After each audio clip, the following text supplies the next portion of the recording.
सब बेले सब घटना उपरे आमर थाए नजर।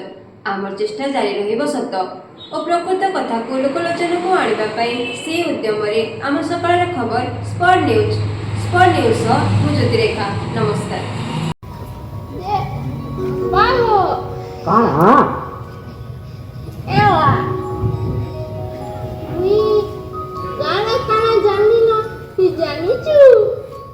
काना जानलु न कह तो काना जानलु न जे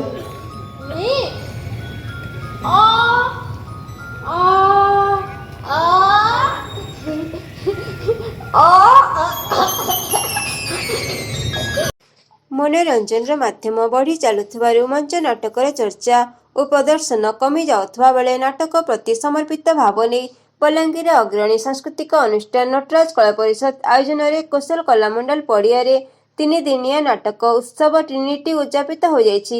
उद्यापनी उत्सव में डॉक्टर शिखर मिश्र सभापतित्व सुवर्णपुर जिलापाल डॉक्टर नृपला साहू सम्मानित अतिथि lower canal division engineer Surendra सेठ और टीवी पश्चिम ओडिशा ब्यूरो मुख्य मनोरंजन जोशी जोग देथिबा बेले नटराज कला परिषद सभापति हरिनारायण पूजारी संपादक प्रहलाद दर्जी नाट्य निर्देशक अध्यापक प्रशांत खमारी मंचसीन होइथिले। एही अवसर में स्वर्गत ललित कुमार नायक स्मृति रे डाक्तर रुद्रनारायण पटेल को समाज प्रति समर्पित सेवा पाई संबर्धित करा जायथिला तथा प्रतिदिन हेउथबा नाटकर निर्देशक प्रहलाद दर्जी रामप्रसाद दास सत्यव्रत आचार्य को संबर्धित करा जायथिला। परे नाटक भूलता और पारसमणि को विलंबित रात्रि पर्यंत सहस्राधिक दर्शक उपभोग करथिले। हेलो ए बाबू हे साबुन काहे माखसान गो इही मोर सफा आबार लिगे माखसा दे देती नहीं से हे साबुन माखने की नी गुरा है सा